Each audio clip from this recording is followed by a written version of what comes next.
Here we go. Every New Year's there's something. Fireworks.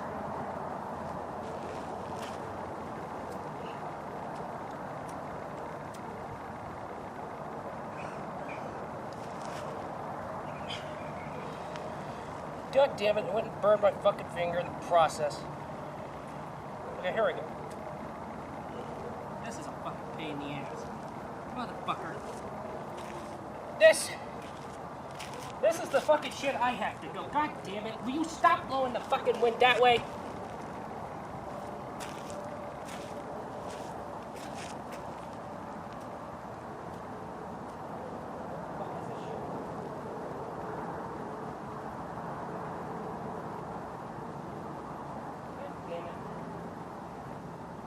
Where's that fucking wind blowing and why the fuck is it?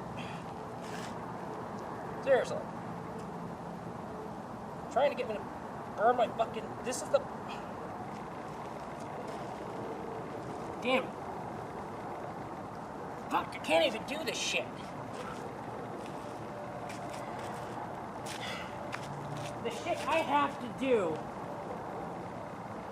is set off a fucking firework with a simple fucking light. Here we go. Alright, here we go.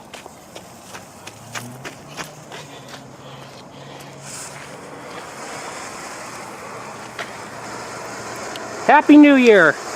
Hey, focus, you mother...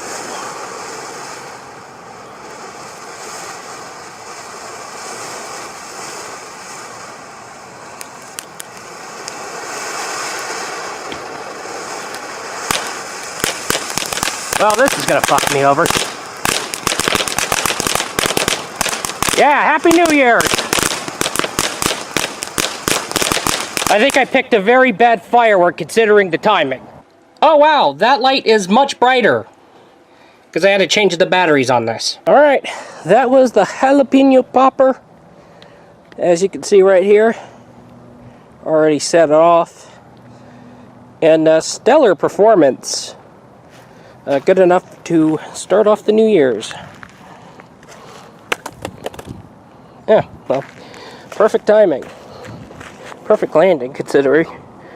Yeah, this is what the popper does. Yeah, congratulations and big shout out to the jalapeno popper for starting off the New Year special. Okay, so the damn thing operates with like 2 fuses, and then it was like the 1 fuse to set off at all.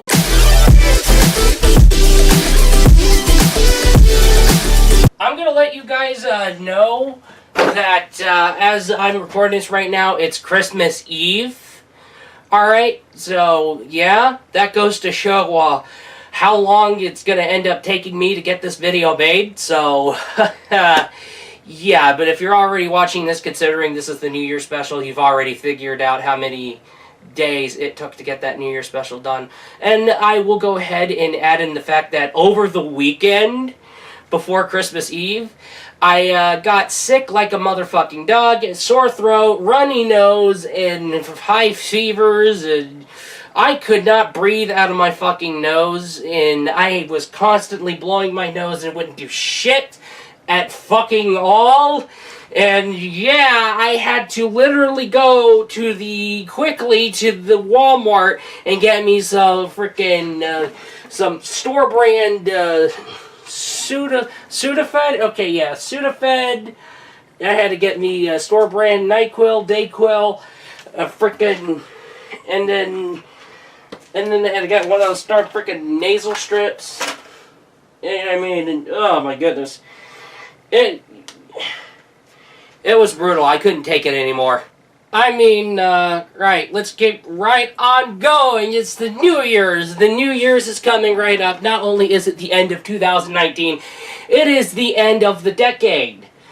Meaning that we're going to be hitting into a very new decade, which means 2020. So, we've lived in 2010 to 2019. So, yeah, 2010, 2011, 12, 13, 14, 15, 16, 17, 18, 19. Yep, that's a decade right there. And 2020 to 2029. So yeah, the 2010s. Alright, so here's how this New Year's celebration gonna work. Okay. Alright, So we're going to do top 5 games of 2019, and then top 10 games of the decade from 2010 to 2019. And then we'll jump on to whatever the fuck we want to do. Alright, New Year celebration, everybody. So let's go ahead and start it out with the top 5 games of 2019. Yeah! Top 5 games of 2019. Yeah! Oh my god! Oh snap! Oh man! This is reality, man! 2019. Boy, did we hope for the best. And there was a few good. There was a few things to salvage from it. Explain hence the top 5 games of 2019. But let's. 2019 is such a shit fucking year. I fucking knew it was gonna happen. So we have like 2014 that went to hell. 2015 did alright, and then 2016 went to hell. 2017 went to hell. 2018 went to hell. And 2019, we're 4 bad years in a fucking row now. Oh, man. This is not good. Oh, man. We gotta figure something out for 2020, because if this is the 5th bad year in a row, then we're fucked. Let's just be honest here.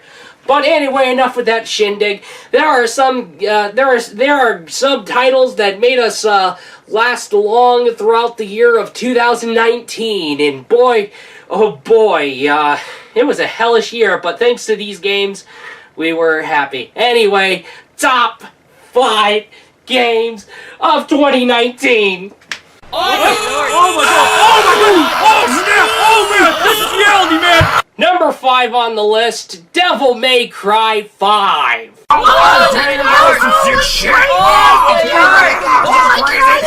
The 5th game in the franchise, not just that, but however, Devil May Cry 5 brings back the Devil May Cry we all knew and love. And yeah, no more emo phase. Guess what? Devil May Cry 5, Nero, Dante, and that V person, who then we find out later. Okay, you know what? I don't want to spoil anything further. But however, it is a fantastic, brilliantly made action game powered by the RE engine. Yeah, that's pretty crazy. And you have some very groundbreaking things for the Devil May Cry series, such as the dynamic themes, like how the track works when you score like S rank or above. You have the killer gameplay mechanics and very interesting things like Nero's arm ever since Nero lost his fucking arm. And then, however, you got Dante back to normal, and however, you do have some goofy storylines and just a pretty crazy fun ride throughout. Devil May Cry 5 is definitely worth the time. It's definitely worth your money, and it is a fantastic game to touch on. Devil May Cry 5, everybody. Number 4, Resident Evil 2 Remake.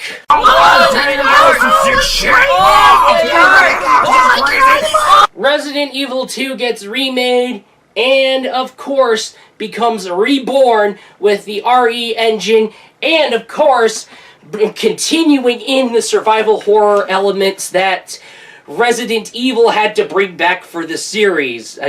Resident Evil 7. Resident Evil 7 had to bring back for the series. But let's keep right on going. RE2 Make brings up a lot of some things. Not only that, it gave me an opportunity to pretty much deal with some elephants in the room back from the classic version, because I'd never gotten through the B scenarios. But, however, I went through Leon A, Claire B, so went through it. But, however, you are in for a very intense survival horror experience where it is very easy to underestimate zombies. Not only that, but however, you do got yourself big fucking trouble and things tense up when Mr. X shows up. Things go haywire, and everything about Resident Evil 2 is brought back pretty much well. And, yeah, when it comes to the Resident Evil 2 remake, it is way more faithful than ever. And, boy, oh boy, I had a fantastic experience. It was a brilliant survival horror experience. it was a very intense, a heavily intense compared to the original Resident Evil 2. It is a fantastic survival horror experience. RE2 Make is definitely worth a check out as well. Number 3, Puyo Puyo Champions. Puyo Puyo Champions.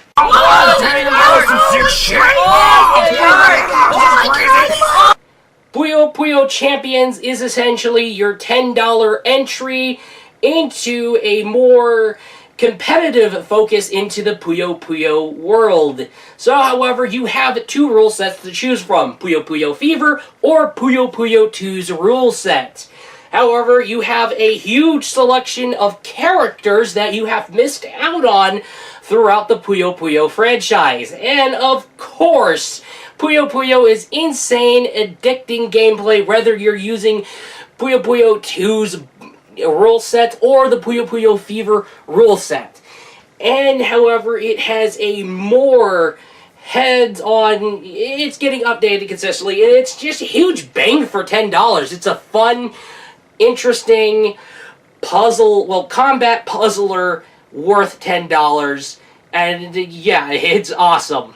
Worth checking out. So Puyo Puyo Champions is definitely the best pick. I added it to number 3 because it was the more Puyo Puyo focused. It adds in old tracks from Puyo Puyo and brings it over and just reorchestrates them for Puyo Puyo Champions. There's characters coming back from previous Puyo Puyo games that we've never seen before. If you haven't seen them on Puyo Puyo Tetris, then there's a high chance you're going to see them on Champions. So yes, Puyo Puyo Champions is just a huge, interesting, great combat puzzler worth $10, and it is an insane, fun experience. Number 2, Fate Extella Link. Number 2, Fate Extella Link.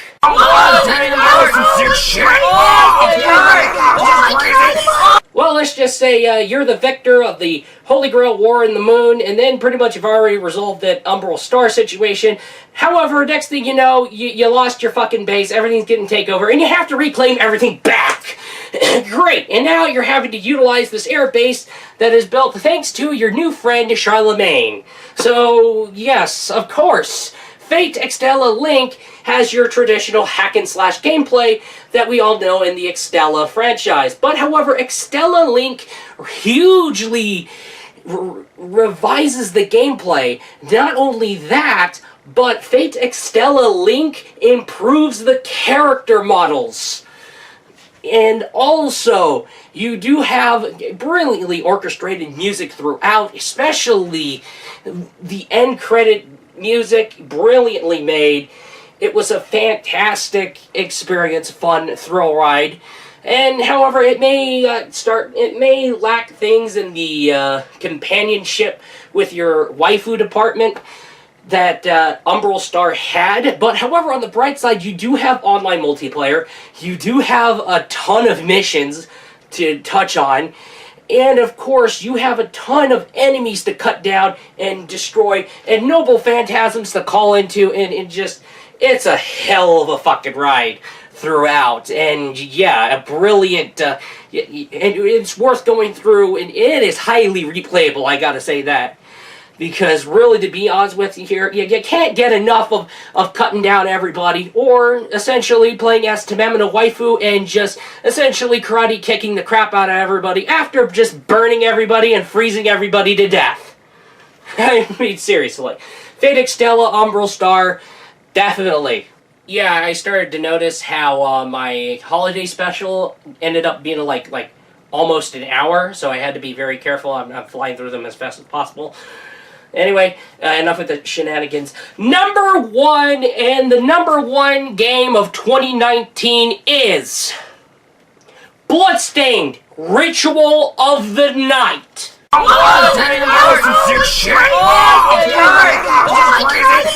A spiritual successor to the Castlevania series that started the whole Metroidvania thing. Ladies and gentlemen, if you don't know Castlevania Symphony of the Night, it was a huge thing. It started off the whole Metroidvania genre. It is a big deal. However, when Koji Igarashi ended up, you know what, I gotta step away from Konami, and I gotta go ahead and just do something and continue the bloodline. And, however, there was the spiritual successor known as Bloodstained Ritual of the Night. It was a fun, fantastic Metroidvania game. Brilliant designs, brilliant music, and, of course, brilliant character, Miriam. And, yeah, not only that, but, however, Koji Igarashi and his team were aware of criticisms and, however, acknowledged and worked to improve. Actually, as a matter of fact, as we're speaking right now, Koji and the team are busting their ass to improve the Nintendo Switch version, which launched a complete disaster. But, however, if you haven't played Bloodstained Ritual of the Night, do so, because it is definitely a fantastic game to touch on. It is a fantastic game to play. It is really great and brilliant. It's like I said, the designs are fantastic. The music is great and fitting. And, however, the characters are fantastic, especially the main character, Miriam. And, of course, you can carry weapons from swords to whips to guns. And you can summon things, and you have the shard system, which Miriam can observe, can take the shards of fallen enemies and can use them via their specific abilities that she can use. It is insane. It is a fantastic, fun thing worth touching. Bloodstained Ritual of the Night is a fantastic game. And yes, you gotta check this out. If you haven't played Symphony of the Night, you owe it to yourself to play Bloodstained Ritual of the Night. If you've played Castlevania Symphony of the Night, then you're going to definitely want to play Bloodstained Ritual of the Night. Because, boy, oh boy, it is fantastic. Now, on to the top 10 games of the decade. The top 10 games of the decade. Call it the top 10 games of the decade. Call it the top 10 games of the 2010s, but boy, oh boy, as soon as we end off 2019, we'll be here in a new decade. But, however, we can go back the past 10 years and harvest the good, even though it was a shitty fucking decade! God damn. Yes. Now let's go through the games from 2010 to 2019.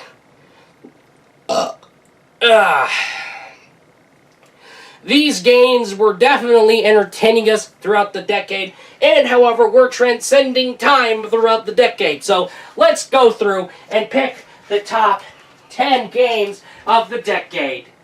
Alright, we're rolling through it. Let's go. The top 10 games of the decade, which means 2010 to 2019. Hey! Get the camera! This man! Get your shit!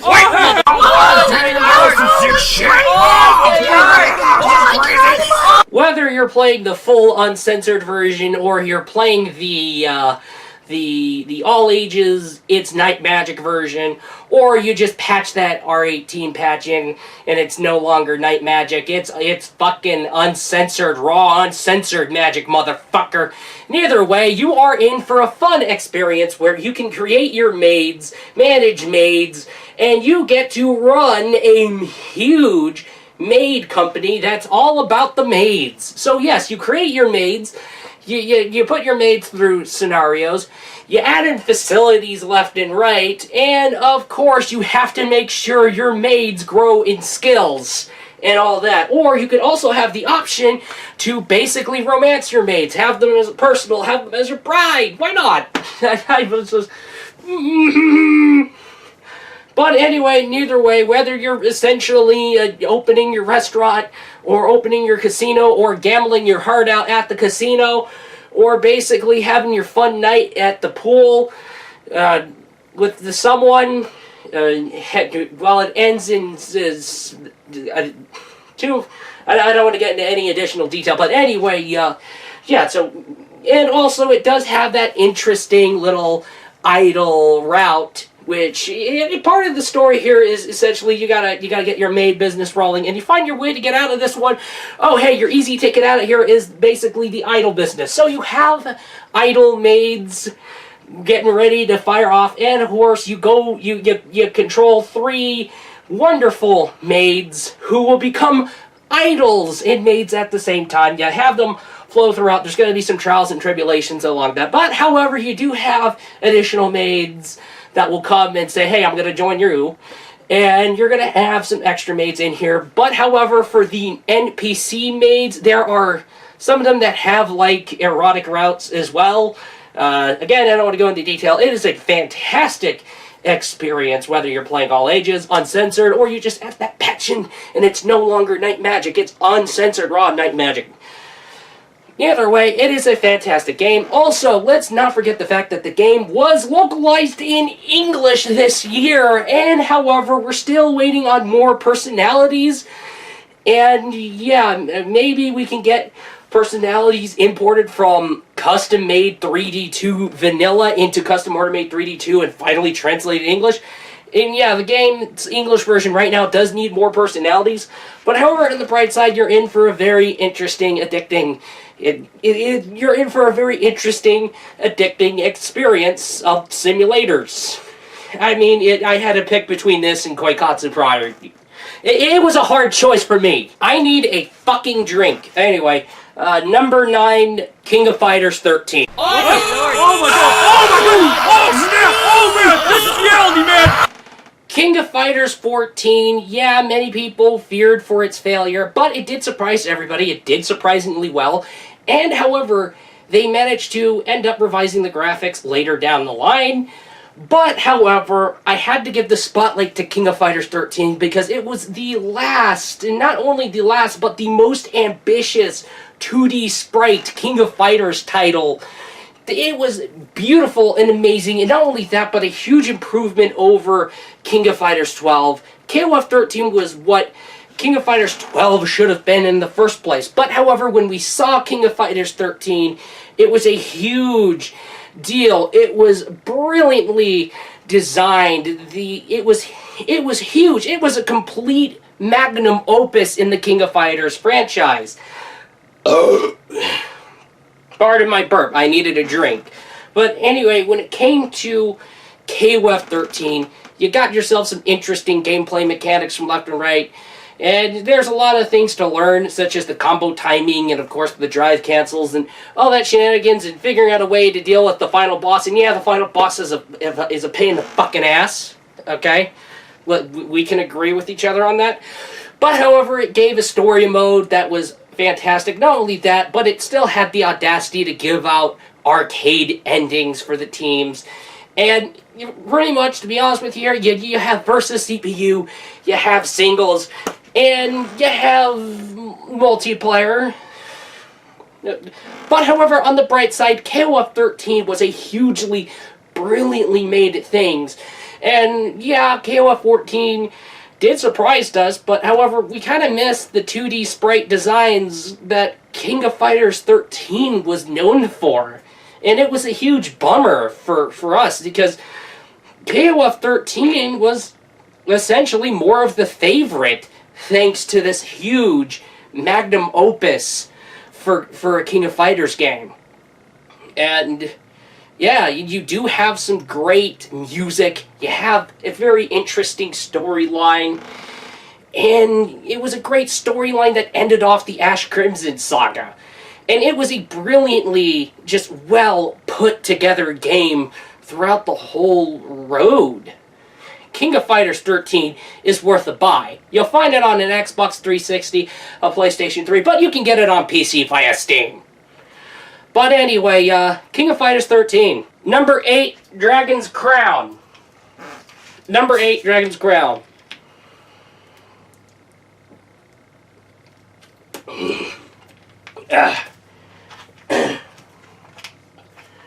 Okay.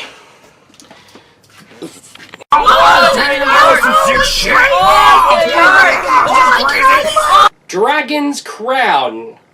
Alright. It's a very interesting game. It's from Vanillaware. You know these guys. They've done their work on Odin Sphere and and a few other titles, including Muramasa. But however, Dragon's Crown is your fantasy RPG slash beat 'em up, fantastic fun game. Whether you're thrashing hard as a giant knight, or you're playing as the Amazon because you gotta like the booty, or if you prefer the Tatas and pick sorceress, or basically you up for the elf because you want cuties. All right, whatever your fucking preferences are, but Dragon's Crown is a hugely artistic, detailed while at it, and also you have the brilliant music, the soundtrack. It was a fantastic, fun road. This surprised me out of the blue. Now, you'll find this game on PlayStation 3 and PlayStation Vita, and it's not censored by Sony. Where is it? Where the hell is it? You can pick up Dragon's Crown Pro for your PlayStation 4, and yeah, you can just pick it up for PlayStation 4 and have fun and go at it. Yeah, it's a brilliant, interesting, hidden gem of a beat-em-up, worth picking up, definitely worth checking out. Yes, you're engaging in quests left and right, you're leveling up, and also you're kicking the shit out of goblins and giant enemies and spiders and giant motherfuckers. And of course, you're dealing with storylines involving a Dragon's Crown. And things get very interesting, and things get pretty fucking weird, but hey, Dragon's Crown, a fantastic, fun little beat-em-up experience, worth the fun, it surprised me. Senran Kagura, oh wait a minute, number 7, Senran Kagura Peach Beach Splash, number 7, Senran Kagura Peach Beach Splash.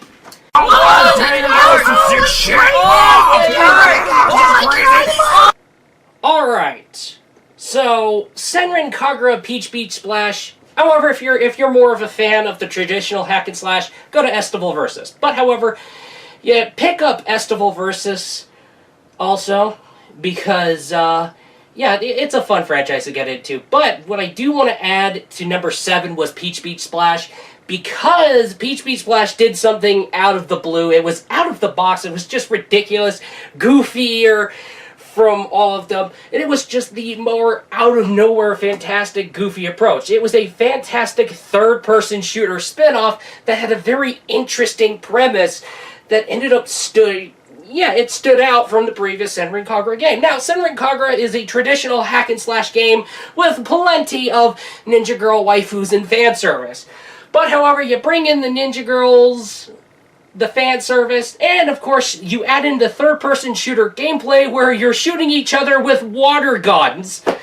And, of course, it is the most ironic game that I have ever touched on, because it's just out of nowhere. You have the fan service, you have the Ninja Girl waifus, and however, you do have a very interesting storyline, and of course, you do have the fantastic gameplay, the third-person gameplay.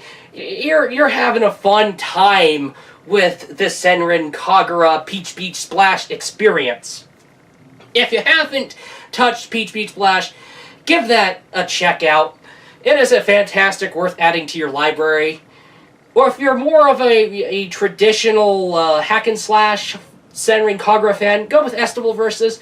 But hey, just pick up both. Just get both Estival Versus and Peach Beach Splash, because both of them are just equally fantastic games.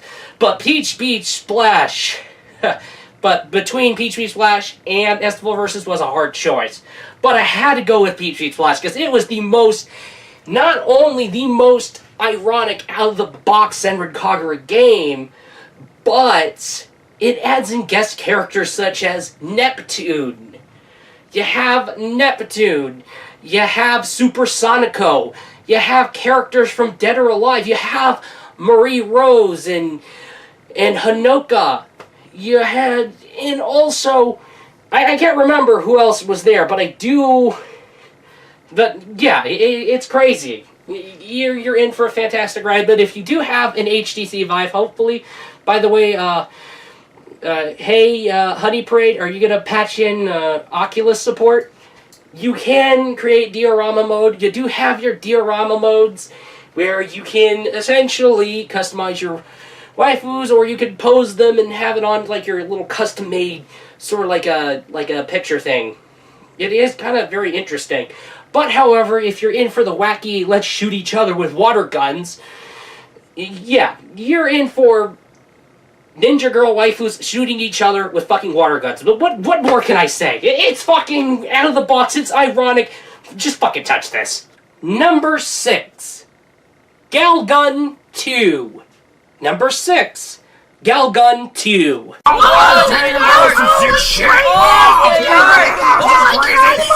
For a game about finding love while you're being chased around by girls who are pretty much all of a sudden now getting into you because you just got hit hard with a Cupid arrow. Everybody wants to fuck you.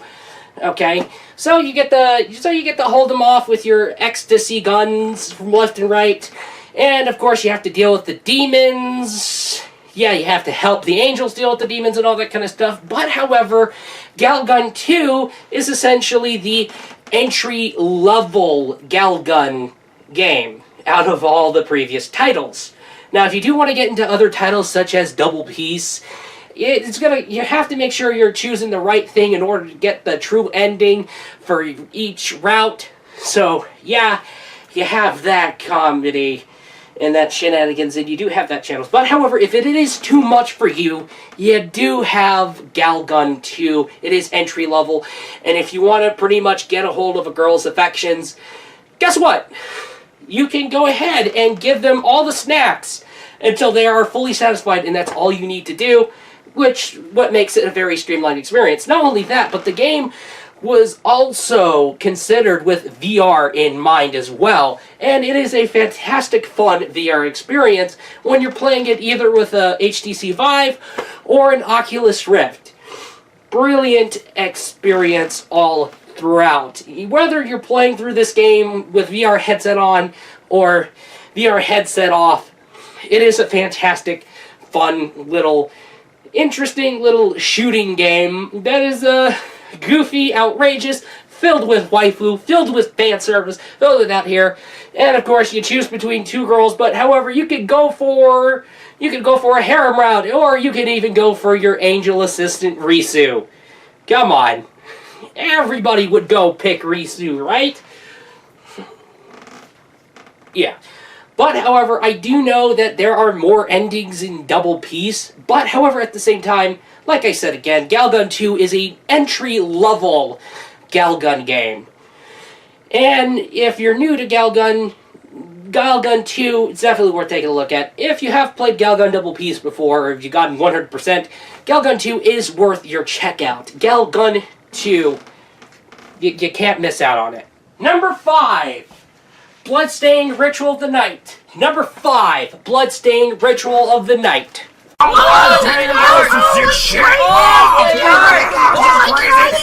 Spiritual successor to Castlevania. It's feeling like deja vu, huh? Because it won #1 game of 2019. I mean, but anyway, let's get right on. You're in for a fantastic, fun Metroidvania experience that brings back the Castlevania that we've been wanting for days and days, but Konami never delivers on it. But however, there was a spiritual successor, Bloodstained Ritual of the Night came out, and we were happy. Everybody was happy. We were satisfied. And like I said again, the brilliant designs, the brilliant characters, the brilliant soundtrack, the enemy designs, the gameplay mechanics, the shard mechanics, you can use enemies' abilities because you play as Miriam as a shardbinder. You're a badass shardbinder who can kick ass with either a fucking sword, whip, gun, whatever. You can kick somebody in the fucking face. I don't fucking know. But either way, Bloodstained Ritual of the Night is worth a buy. And yes, like I said again, Koji and his team are dedicated. It is like their fucking baby. It is like their child. I mean, come on. They are busting their ass. They are acknowledging criticisms, and they are pretty much working hard to fix what the players would like to see fixed. And hell, like I said again with the Nintendo Switch port, it was a disaster launch, but hey, they're busting their ass to fix the goddamn Switch version, and that should say something. Number 4. This is going to be it's going to sound crazy, but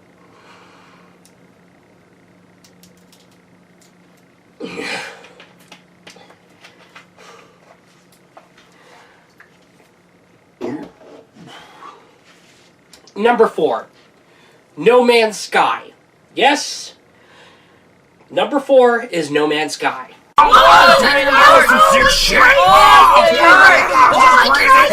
Ever since I saw the movie Interstellar, I wanted a more interesting game that would be an interesting space simulator game that will allow you to travel from one planet to another planet. And it's like, it's kind of like Minecraft, but you can build your own bases there. You can do quests here. It's like a huge, heavily ambitious space adventure game that would have elements from Minecraft, elements from previous space simulators, and fun, fantastic. You're walking on foot, you're going on a spaceship and flying around here. No Man's Sky was bound to give that experience. But look what happened when it came out in 2016. It started as a complete disaster. It was... Somebody made a Reddit list carrying all the things that were missing, that was saw in the trailers but never were in the final product. It was a disaster. But years later, Hello Games fixed this game. They realized they fucked up big. And the way they patched this game, the way they updated this game, it was a fantastic. Hello Games atoned for the screw-up. And this is where I had to add No Man's Sky to the top 10s. It was the redemption arc that managed to get me into this game and just get this game added to the top 10 of the decade. Because, really, Hello Games busted their ass, and you can pretty much tell. I mean, you can take on quests, you can talk to people, you can create bases on planets, and you have more interesting things, more unique things when you visit a planet. You can just warp yourself around here. You have starship fights. You can protect freighters. It has a more interesting, more understandable storyline.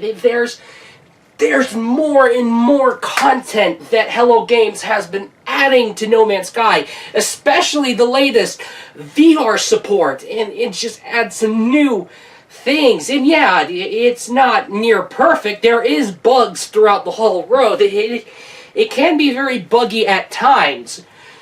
But, however, it is a hugely improved game. No Man's Sky managed to just impress me. Not only that, but No Man's Sky redeems itself, and it redeemed itself really good for me to add this game to the top 10 of the decade. Because, man, such a huge turnaround. Number 3, Fate Extella, the Umbral Star, and Extella Link both. Yes, number 3, Fate Extella, Umbral Star, and Extella Link. Both.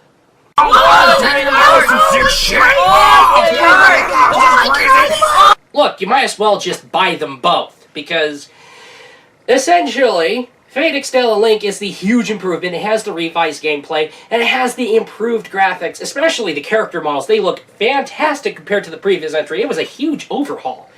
But however, at the same time, Fate Extella Link had a more heavy focus on the Charlemagne and Carl arc shenanigans going on, while it's all about taking back the things. But however, when you're playing Extella Link, you're going to end up missing the fun times you can have with your waifus due to the mechanics where you're bonding with 3 of your waifus, Nero Claudius, Altera, or Tamama no Waifu. And I was expecting, going into Extella Link, not only do we get improved character models, but I get to spend more fantastic fun quality time with Tamama no Waifu. But, however, I ended up missing that stuff from Extella Link. But, however, not only that, story-related reasons, you do want to pick up both of those games. And, of course, you have the idea where you have your Umbral Star save, and if you can carry it over to the Extella Link, you will definitely get an improved version of Umbral Star's outfits that were unlockable in Umbral Star. So yeah, here's where I have to say this. They're both fantastic, fun Fate series hack and slash experiences. Frantic, chaotic, fantastic, insane, off the charts. Worth the time, worth the effort. Just pick up both Umbral Star and Extella Link. Just pick up both Umbral Star and Link, because just get them both. That's all I gotta say, because you just gotta get hold of it. Number 2, Moero Chronicle. Number 2, Moero Chronicle.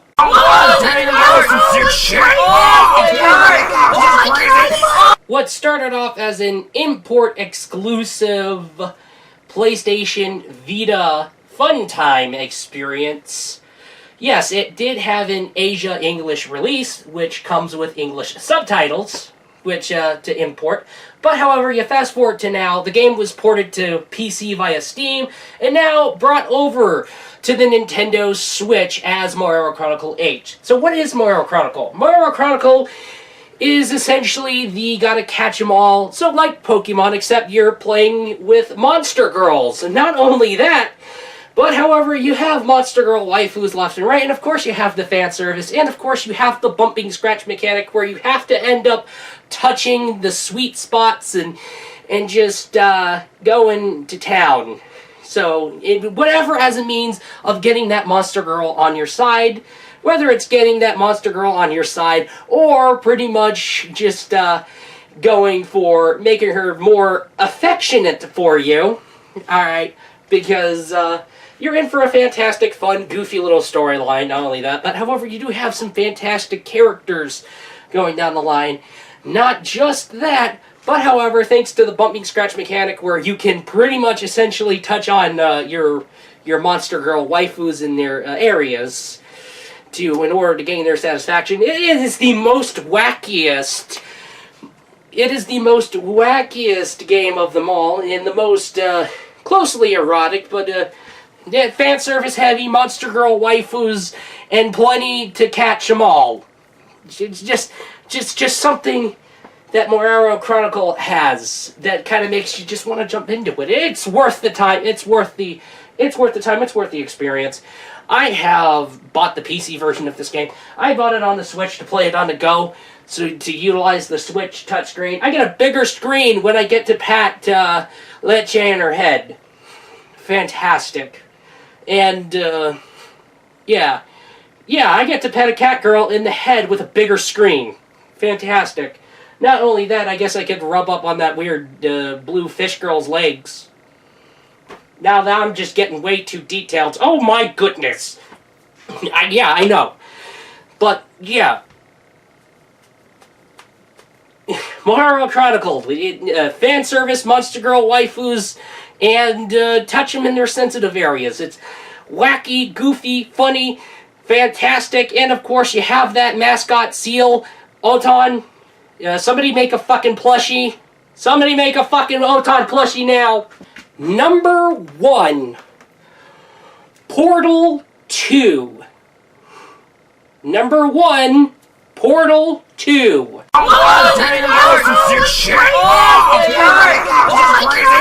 I know nobody won't shut the fuck up about Portal, the Portal franchise, but however, Portal 2, if you haven't played Portal 1, go play that, and 2 at the same time, definitely do it. Worth fun. But however, when it came to Portal 2, it was a huge step up from the original. You get a more detailed story, you still have the humor and charm from the first game, and of course you get new things to toy around with when it comes to puzzles. Not only that, but if you hark on over to the PC version and manage to create your own Portal 2 puzzles and upload them to the community or download other people's puzzles and solve them, there's plenty of fun things to do. And really, to be honest with you here, Portal 2's storyline is just as replayable as Portal 1's. And I mean, come on. It is a legendary... It's a sequel to a legendary puzzle game. A fantastic, goofy little puzzle game about portals. Portal 2 was a brilliant, fantastic experience, a huge magnum opus compared to the previous. And boy, oh boy, when you're playing this game from the beginning of its story campaign and doing it, and whether you're going cooperative with a friend, and it was good times. Good times. I mean, during the days of the PlayStation Network outage, for fuck's sake, I had to play Portal 2's co-op segment with 2 controllers simultaneously. It was a pain in the ass, but I wanted more content. The PlayStation Network outage, fuck! It was a painful era. But, yeah, I have Portal 2 on PC. I get to make my own puzzles. I get to upload my puzzles. I get to download other people's puzzles. I get to solve other people's puzzles. More things, an infinite amount of Portal puzzles made throughout the world. Portal 2 is a fun, ambitious game. And, besides, if I don't add Portal 2 in the top 10 list of the decade, it could piss off the sentient cloud. I mean, I would be doing Portal a disservice. We need to bring Portal 2 to the list. And of course, I brought Portal 2. And Portal 2 was number 1. It was the most memorable. Portal 2 I hold dear in my heart, just like the very first game. My goodness, Portal. Alright, that's going to do it for our top 5 and top 10. Let's get on going to the other shit.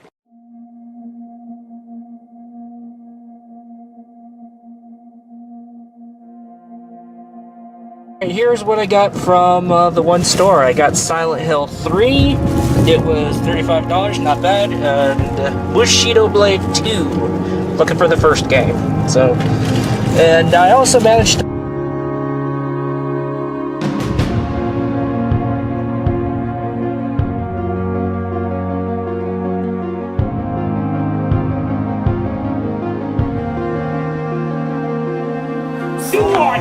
and nobody gets damn input! Huh? Yeah, I see you run off that much! Puppies, what are you doing? Are you fucking kidding me? That was...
Time is closing off the year.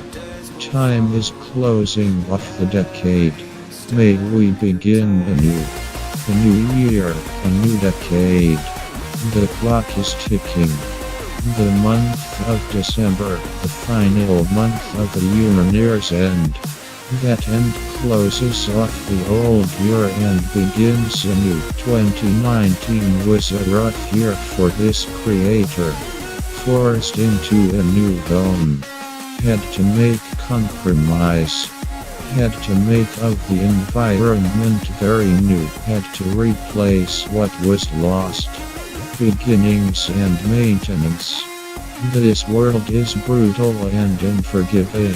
2020 brings a new decade. The next year for more breathing space. Will 2020 sparkle to start off the decade? Will 2020 fall and fail as a year like the previous 4 years? We will see, but the creator has expanded to platform and platform. The journey is continuing. The fire is yet to extinguish. Let this new year be the opportunity for bigger things, wonderful ideas. May we be the spark in this dark era. Can we heal from the previous decade that ended in tragedy? Let us find out. Got it. This was a pain in the ass to get this.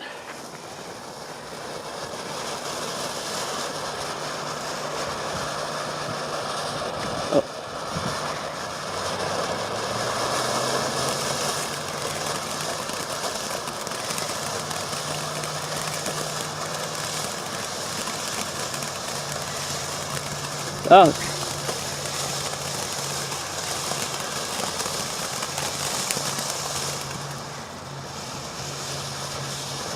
Well, at least it's not as worse as the jalapeno popper.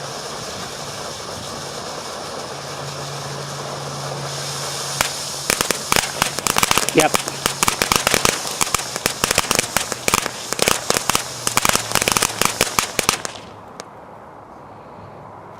That was cool. All right. Yeah, Happy New Year, guys. Man, we got fireworks taken care of. We got our best of 2019 taken care of. And, yeah. What else should we do? Oh, yeah, food cooking for New Year's. I'm going to do the last spaghetti vodka sauce of 2019. Because that's perfect. The last spaghetti vodka sauce of 2019.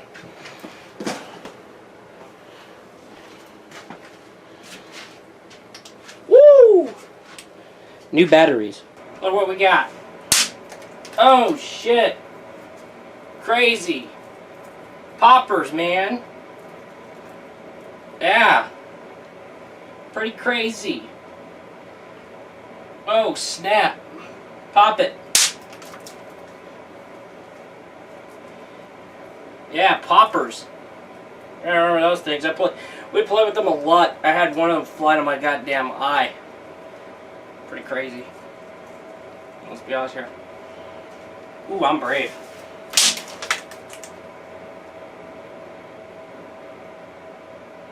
Yeah, I gotta be careful. At least I threw them to the door. I'm gonna go ahead and give you a hint on what we're doing. Alright, so what's going on here is that we're gonna take this, the smoked sausage. I'm gonna open it and then I'll just slice up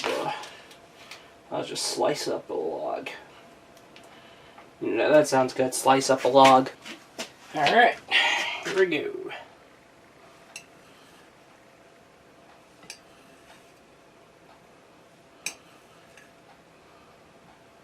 Here I go.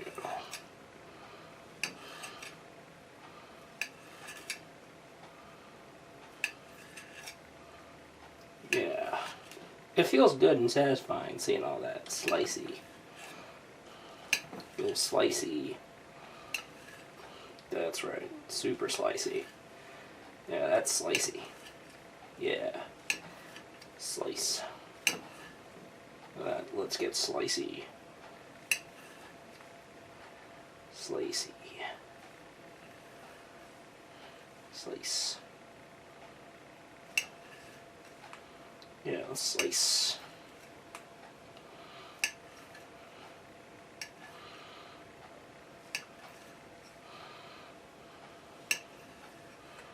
Slice.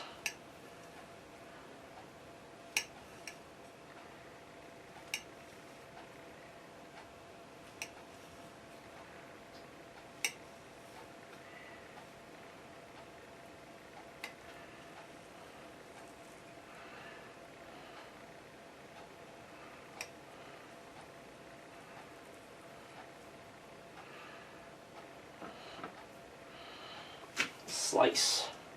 You know what, actually, I made up my mind. I'm just going to go ahead and cut up the rest of this log. And then the other log, I'll go ahead and cook it another time, like breakfast or something. Why not? I'll just go ahead and do that. And now that nice, satisfactory. Pretty cool. Look at that. Look at that. Look at that. Look at that. Oh man. Pretty cool.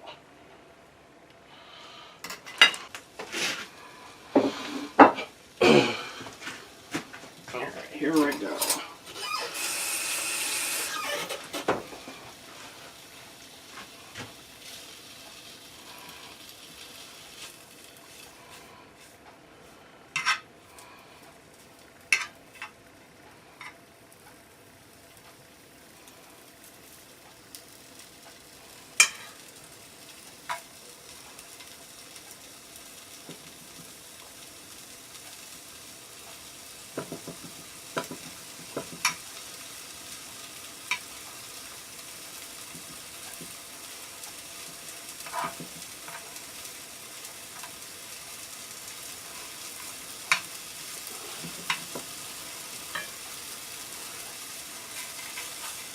Alright, here we go.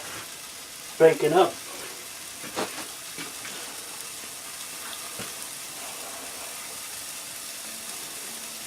Here I go. Oh yeah, come on. Yeah.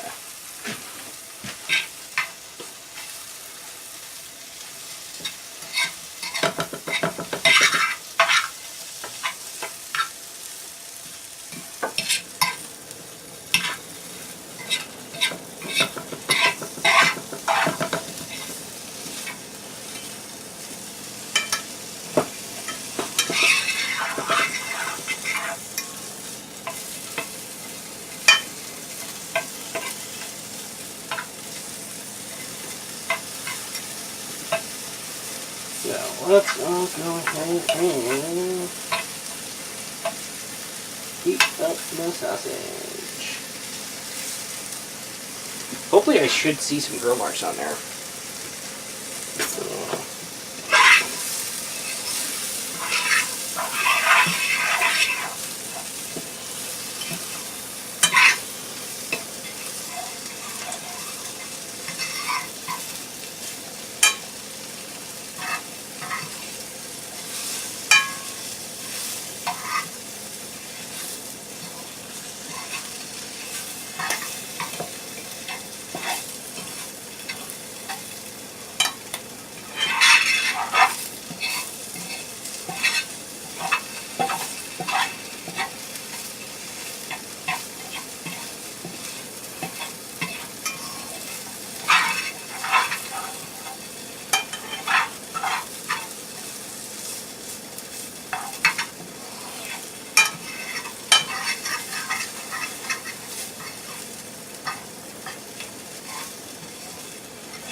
Go. Let's get these balls rolling. Oh, god damn it. Oh man. That's a fallen meatball. Oh yikes, that's one meatball down. Oh man. That is the cardinal sin of cooking, having a fallen meatball. Okay, here we go. Let's go ahead and try again. Yeah, that was a complete oopsie.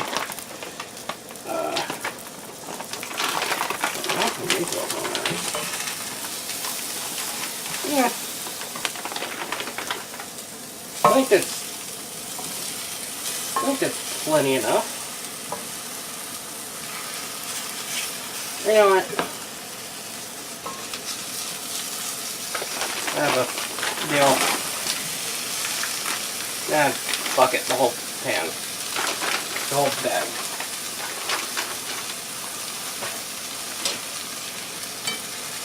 Yeah. That's much better. The whole pan is better.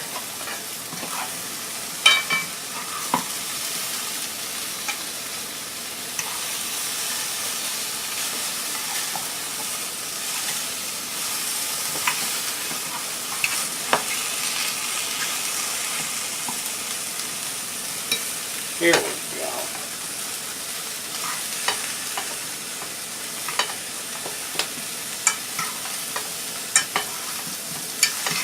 There we go.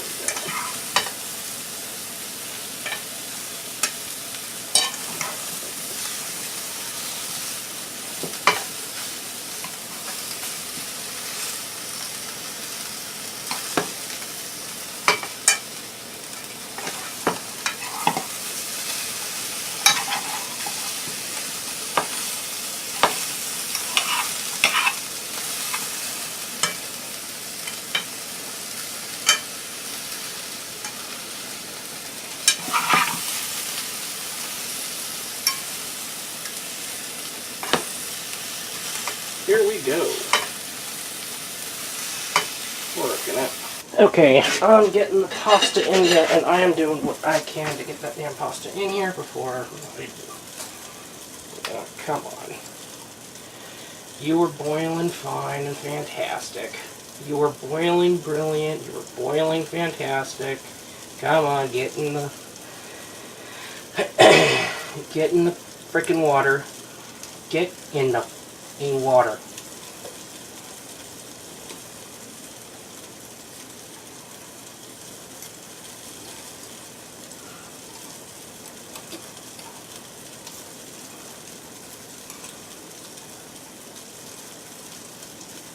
Get in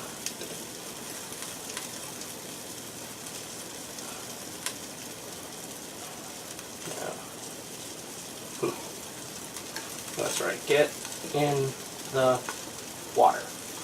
That's right. Get in the water. Perfect.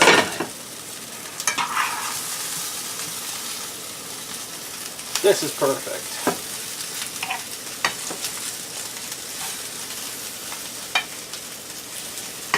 Here we go.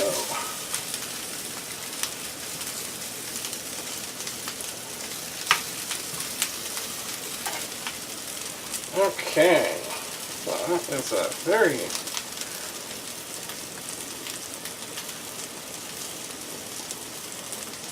it's a very cold. No, it's coldness over. At least it's softer. So yeah.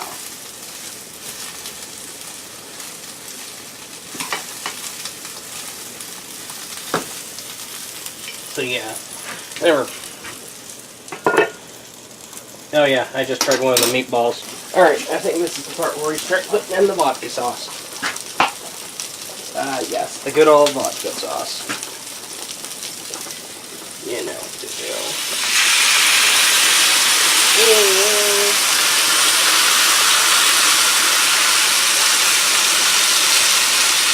I never thought my cooking can get that loud.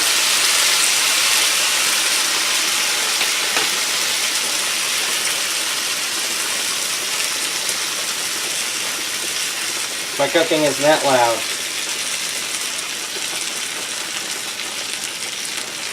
Yeah, that's right.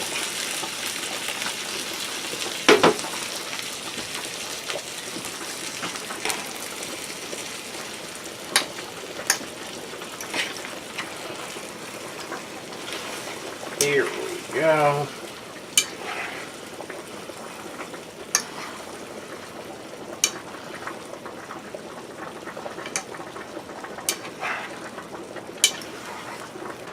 Alright, let's see. I can see the water lowered down, so that means the pasta should be tender as heck. Okay.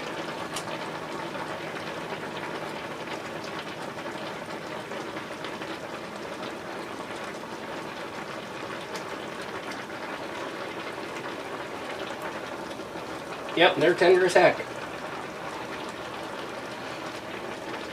Chicken noodle and scalter.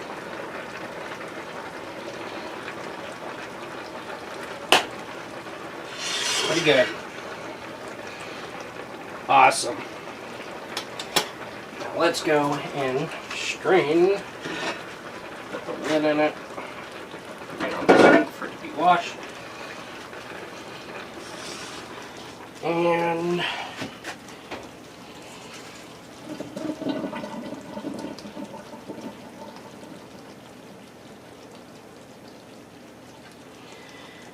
alright. They're pretty good. Alright. Concluding off the new year with this fantastic spaghetti vodka sauce. Alright.